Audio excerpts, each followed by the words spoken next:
tout le monde, c'est Alexandre et on se retrouve aujourd'hui pour ce qui est censé être le sixième épisode de la série, mais qui sera forcément le troisième, parce que j'ai pas mal de choses à vous expliquer. Donc, comme je le disais, bonjour à tous. Donc aujourd'hui, on va parler parce que il s'est passé plusieurs choses. J'ai tourné l'épisode 3, l'épisode 4 et j'ai commencé à tourner l'épisode 5 il y a quelques semaines, voire quelques mois maintenant. Le problème, c'est que faute de temps, et faute de motivation d'ailleurs, eh bien je n'ai pas eu le temps de monter et de finir de tourner ces épisodes. Comprenez que je suis en études supérieures et que mon temps libre, eh ben, je le consacre de moins en moins aux jeux vidéo. Mais vous allez pouvoir voir que tout nous-mêmes, nous avons pas mal avancé sur la survie. Cet épisode aujourd'hui va surtout servir à refaire un point sur l'avancée de la survie, de vous montrer ce que j'ai fait, ce que vous étiez censé voir, une sorte de world tour pour vous remettre à jour. Voilà, ceci étant dit, commençons. Du coup, la maison, il n'y a pas grand-chose... Oula, bonjour. La maison, en tant que telle, il n'y a pas grand-chose qui a changé, comme vous pouvez le voir. À part deux têtes de Wither, parce qu'en farmant dans le Nether, j'ai eu deux têtes. Ensuite, voilà, l'intérieur. Alors je sais plus si on l'avait fait ensemble, mais vous vous rappelez peut-être qu'il y a un souterrain en dessous, et qu'il y avait un escalier dégueulasse ici, que j'ai enlevé très récemment d'ailleurs. Attendez, je vais remettre mon stuff d'ailleurs, pour faire une entrée beaucoup plus casse-couille à utiliser, mais beaucoup plus stylée, donc voilà, pour atterrir dans la petite salle des coffres, voilà. Je sais plus si on l'avait vu dans le deuxième épisode, j'avoue que j'ai pas revisionné mes deux premiers épisodes pour savoir où j'en étais, mais voilà. Hop, d'ailleurs je tiens à vous dire joyeuses fêtes de fin d'année. Je pense que cet épisode va sortir aux alentours de Noël, donc joyeux Noël à tous. C'est important de le préciser, je trouve. Alors, ensuite, nous avons une bibliothèque de niveau 30 que vous n'aviez pas encore vue la dernière fois. Vous n'aviez pas vu grand-chose, en fait, il me semble, hein, parce que on s'était arrêté vraiment à la maison, vraiment le tout début de la chose. Bon, on va aller dormir. Je vais d'abord vous montrer des choses vite fait. Donc là, on a une machine à melon, très basique, à base d'observeurs et de pistons, avec un minecart hopper qui me produit de la pastèque pour le trade. D'ailleurs, vous pouvez voir que je suis niveau 68, donc le trade, c'est vraiment quelque chose que je fais régulièrement, sachant que j'ai pas mal upgrade mon stuff, hein, comme vous allez le voir après. Hop, on va dormir, on va faire dodo en compagnie de notre cher PNJ qui est là vraiment depuis quasiment le début de cette maison. Vraiment, le mec n'a pas bougé, il dort tout le temps avec moi. C'est terrible, c'est un peu une mascotte.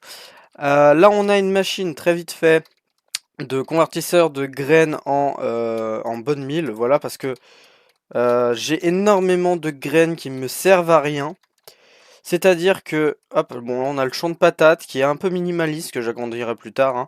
Mais là, on a le champ de blé. Le champ de blé, j'ai calculé hier, il fait à peu près 14 stacks de graines. Ce qui est énorme, mais ce qu'il produit au niveau des graines, c'est astronomique. C'est-à-dire que on a plus d'un double chest de graines à chaque utilisation. Enfin, à chaque récolte complète du blé. Ce qui est vraiment pas trop mal. Et on a à peu près aussi 15 stacks de blé, ce qui est raisonnable en vrai. C'est pas abusé, c'est raisonnable. Ici, on a toujours le reproducteur à villageois, très simple, saupoudré d'une petite raille pour ce bâtiment qui est encore assez tout moche. Le premier étage était moins moche, mais j'ai fait cet étage cette semaine parce que j'avais un peu de temps. Et c'est tout bonnement le trade de PNJ. Voilà, donc ici on a les Fletchers avec les bâtons. Ici on a les fermiers avec les patates, carottes, blé, melon, tout ça. Et ici on a des libraires, donc on a des livres plus ou moins intéressants. Là on a Silk Touch en paling, ça pourrait être intéressant à l'avenir. Hop, on a Thorns et Seal Touch, voilà, ce qui est aussi pas mal. D'ailleurs, je crois que ce Seal Touch là vient d'apparaître et beaucoup, voilà, il est moins cher que celui-là. Ici, on a du FI5, voilà, ça c'est aussi c'est cool. Ici, on a du mending, il me semble, voilà, du mending pour 30, c'est assez cher, mais voilà. Et du Feather Falling 3, qui est très cher aussi, mais au moins on l'a. Et voilà, ça par contre, c'est très utile, c'est les étiquettes. Les étiquettes, c'est vraiment un truc dont on a toujours besoin, et malheureusement, on manque toujours. Donc, les PNJ sont très utiles pour ça. On a ici de l'Upbreaking 3 et ici on a de Looting 2. Voilà. Et je suis en train de remplir l'étage 2. Donc voilà, on voit un peu le pattern. Et ici, je fais c'est des forgerons, je crois que ça s'appelle. Je sais plus exactement. Et vous allez voir, c'est pour une raison très simple. C'est les maçons. Les maçons, parce qu'ils me vendent du quartz. Et le quartz, j'en ai énormément besoin, comme vous allez le voir dans la suite du World Tour, pour une raison très simple, c'est forcément l'Atlantide. Oui, parce que j'ai commencé l'Atlantide et ça demande énormément de blocs de quartz. C'est une dinguerie. Donc voilà, pour l'instant on a 3 petits Fletcher, dont celui-là avec qui j'ai pas encore trade. On s'en fout, la table de métier est là, donc même s'il perd le trade, il va le récupérer direct. Voilà. Donc je crois que j'ai fait le tour. Ah non, la petite mascotte. La petite mascotte, cette vache qui m'a suivi tout le long de la fabrication du premier étage, que j'ai décidé d'appeler Vachinette. C'est une ref que j'ai avec mon groupe de potes dans la vraie vie. Et donc j'ai décidé de l'appeler Vachinette. Et je l'ai attachée, j'ai laissé un peu d'air pour qu'elle bouffe. Voilà, c'est de l'exploitation animale, oui. Et alors Euh, Ensuite, qu'est-ce que j'ai à vous montrer encore ici? Finalement, voilà, il y a des meumeux pour tout ce qui est cuir et tout. J'ai délocalisé le bambou sur une petite île là-bas où j'avais fait des tests de Nether, mais ça m'envoyait dans des biomes de merde. Du coup, en fait, j'ai laissé le portail, mais c'est pas le portail que j'utilise. Là, on a forcément des arbres, toujours. Et il y a aussi du bois rose que j'ai récupéré sur un marchand. Voilà, j'ai pas encore trouvé de biome de biome kawaii comme ça là, je sais plus comment il s'appelle ce biome, mais j'ai eu un marchand qui m'a vendu des pousses de ce type et du coup j'en ai profité, donc voilà. D'ailleurs attendez, je vais en profiter pour vous faire un rapide point sur ma fortune au niveau des émeraudes, parce que vous allez voir que je suis vraiment riche et ça va nous être très utile par la suite. Hop, voilà, on commence à vraiment être bien au niveau des émeraudes, sachant que j'en ai encore qui traînent dans certains coffres, il n'y a pas tout qui est là. Donc voilà, on est plutôt pas mal, hein, j'avoue que voilà, on est vraiment pas mal. Bon, il y a aussi la canne à sucre que j'ai mis par là-bas, mais il y aura forcément une machine automatisée, n'est-ce pas, pour ça. Je crois que je n'ai rien oublié. Vous pouvez voir d'ailleurs que l'entièreté de mon stuff n'est pas encore en netherite, c'est parce qu'il faut encore que je trouve des lingots de netherite et je me suis pas attardé aux farms de netherite mais plutôt aux farms de quartz, donc j'avoue que j'ai pris un peu de retard sur ça. D'ailleurs j'ai toujours pas fait le dragon alors qu'on est jour 208. J'avoue que je me suis surtout concentré sur le farm et sur le build. Le dragon ça sera pour plus tard, mais je pense que je vous le ferai avec vous, donc soit en épisode, soit en rediffusion de live, sans doute en épisode, parce qu'en ce moment j'ai des problèmes de mise à jour avec ma carte graphique et donc je ne peux plus faire de live car ma carte graphique n'est plus compatible avec l'option live que j'utilisais. C'est assez complexe, assez chiant et il pleut en plus, génial. Mais tout ce que vous avez à savoir, c'est que pour l'instant je suis un peu dans la merde. Pour ceux qui s'y connaîtraient... Oula. Je recommence. Pour ceux qui s'y connaissent... Ouais, pour ceux qui connaissent un peu l'informatique, en fait, mon problème, c'est tout simplement pour faire la mise à jour, j'ai besoin d'espace et que l'espace disque sur lequel est ma carte graphique est saturé et que je n'arrive pas à déplacer la mise à jour et donc le dossier AMD sur mon deuxième disque qui est beaucoup plus volumineux et donc où il y a beaucoup plus de place. Donc pour l'instant, c'est chiant, mais voilà. Bon. Nous sommes sur les prémices de l'Atlantide, les amis. Vous allez voir que pour l'instant, et bah finalement, il n'y a pas grand-chose, mais ça reste sympathique. Donc nous avons le cercle, l'îlot, un des îlots centrales de rencontre, voilà. Ça, je pense que ces piliers, je sais pas quoi en faire, mais je pense qu'à l'avenir, je vais les dégager pour autre chose, parce que ça ne me plaît pas. Voilà. Ici, à l'avenir, il y aura normalement un beacon. Bon là j'ai mis une lumière, mais normalement il y aura un beacon. Ça sera stylé, ça sera stylé. Ici on a des coffres, hein, basiques, et là on a un premier chemin avec une première maison, avec un style très particulier. Et d'ailleurs je me suis chié sur un truc, vous allez voir à l'intérieur, mais c'est pas très grave. Voilà, c'est un style très particulier, j'ai essayé de faire quelque chose de peu classique, et je trouve que j'ai réussi mon coup. J'ai essayé de donner une petite ambiance, c'est pas une maison parfaite, c'est pas mon meilleur build de loin, mais voilà. Et le petit fail à l'intérieur, c'est voilà, le sol est un bloc trop haut. J'ai pas pré-shot ça, mais c'est pas grave, hein, au pire des cas, les maisons, je ne pense pas qu'elles seront habitées par un MOA, en tout cas. Je pense y mettre des PNJ pour rendre la chose un peu plus vivante, mais concrètement, voilà quoi, la flemme. On a fait le tour de tout ce qu'on a pu faire en 200 jours, ce qui est finalement maigre, mais en fait, il y a énormément de farm derrière. J'ai passé énormément de temps à trade avec les PNJ pour me faire une fortune. Voilà, c'est quelque chose que j'ai fait en prévision de la suite, surtout que, sans vous mentir, on va avoir besoin de beaucoup de blocs d'émeraude, je pense. Blocs d'émeraude ou blocs d'or, je sais pas encore, mais en gros, je voudrais remplacer ces pylônes, les 4 pylônes là sur les côtés, par des petites statues en émeraude ou en or à l'effigie de l'Atlantide. Voilà. Je sais pas si ça rendra bien, mais c'est un projet, c'est un projet. Est-ce que le projet va se réaliser? Je ne sais pas, mais voilà, ça va demander pas mal de blocs d'émeraude, et donc du coup j'ai préféré aviser. Et puis même, en règle générale, l'Atlantide, c'est riche, et donc ça me paraissait normal de, bah, tout simplement de refléter cette richesse. D'ailleurs, au niveau de l'emplacement du beacon, j'hésite entre mettre un beacon et mettre un trident au-dessus du pylône. Mais je me dis que... En fait, le truc, c'est que j'aimerais faire les deux. Le problème, c'est que si je mets le trident, je ne peux pas mettre le beacon. Et en inverse, si je mets le beacon, je ne peux pas mettre le trident. Enfin bref, c'est soit l'un, soit l'autre en fait. Ou alors il faudrait que je fasse le trident en bloc de verre jaune. Mais c'est pas un truc que je souhaiterais. Surtout que le faisceau jaune, je pense pas qu'il rendrait très bien. Donc je sais pas ce que je vais faire. Peut-être que le trident, je vais le mettre autre part. Je pense qu'il apparaîtra à un moment dans l'Atlantide, hein, il apparaîtra.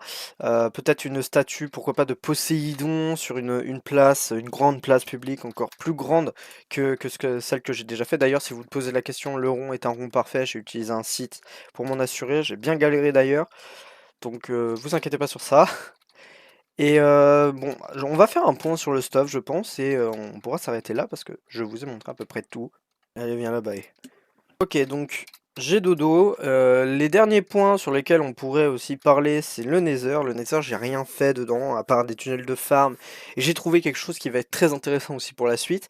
C'est une forteresse dans le biome Soul Valen Valley. Je ne sais plus parler anglais, au secours. Mais en gros, le biome de Sabre des âmes, où il y a les squelettes et tout.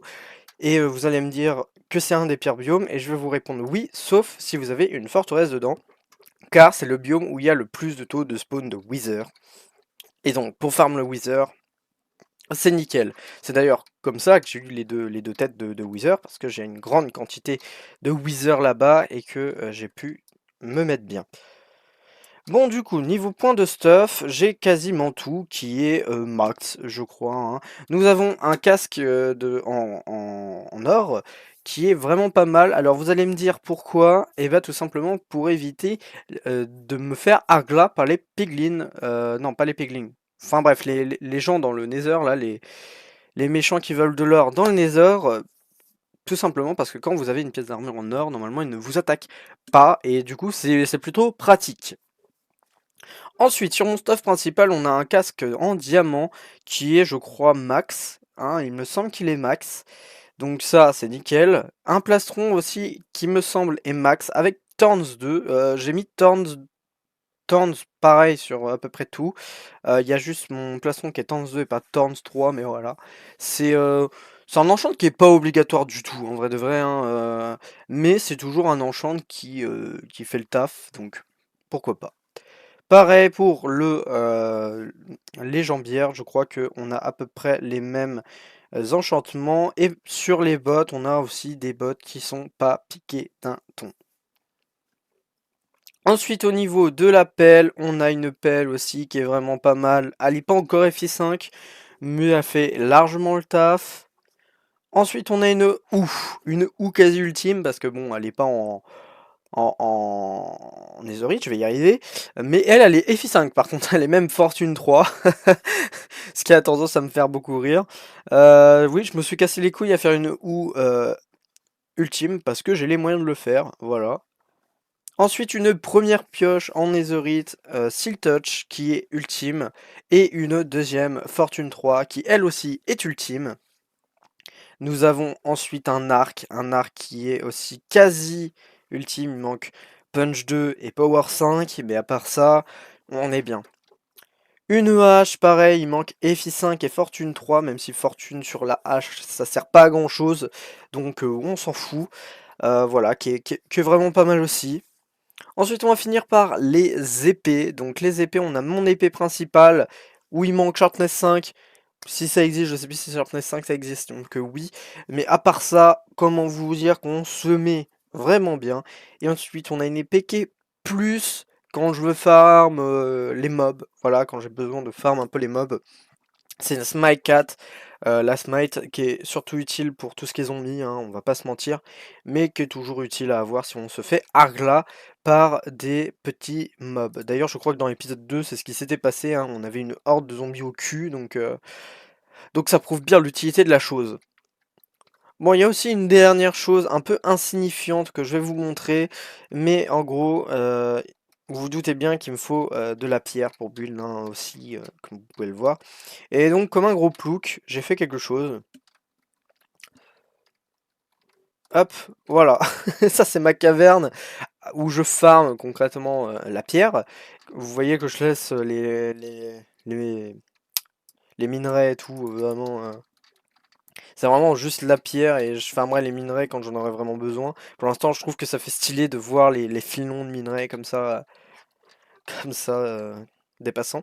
D'ailleurs, si je vous montre cette salle, c'est parce que j'ai une anecdote assez drôle avec. C'est qu'il y a quelques jours, j'ai fait complètement clams parce que j'avais oublié de torcher cet endroit et que c'était devenu une véritable tour à mob. Donc c'était assez compliqué. Heureusement que j'ai un très bon stuff, mais voilà donc, nous ne sommes toujours pas morts au bout du jour 209, et ça, c'est une grande réussite pour moi qui n'a jamais dépassé le jour 40 normalement en hardcore, et maintenant, sauf faute d'inattention, ça devrait le faire, même si une des prochaines étapes de l'aventure, ça va bien évidemment être, bon, premièrement de battre l'Ender Dragon, mais surtout, faire une farm à totem, voilà. Une farm à totem parce que les totems vont être très importants pour la suite.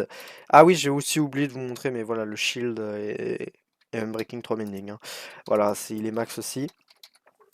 Mais fin bref, je pense qu'on a fait le tour, je ne vais pas m'éparpiller plus que ça. Je suppose en plus on est sur une vidéo qui fait quasi 20 minutes en plus, je pense, donc on va se calmer.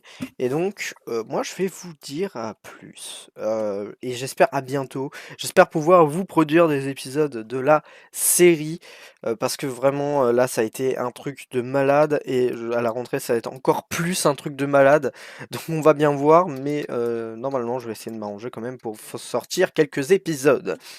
Aussi, si vous voulez suivre les lives, je vous rappelle que vous pouvez me suivre sur TikTok au Alexandre-CRPN. Dès que je pourrai relive, eh bien, je referai des lives. Et je vais vous tenir au courant très bientôt parce que je compte pourquoi pas essayer sur Twitch. Voilà, voilà. Donc, restez au courant, n'hésitez pas à passer. Et moi, je vous dis bisous sur les fesses.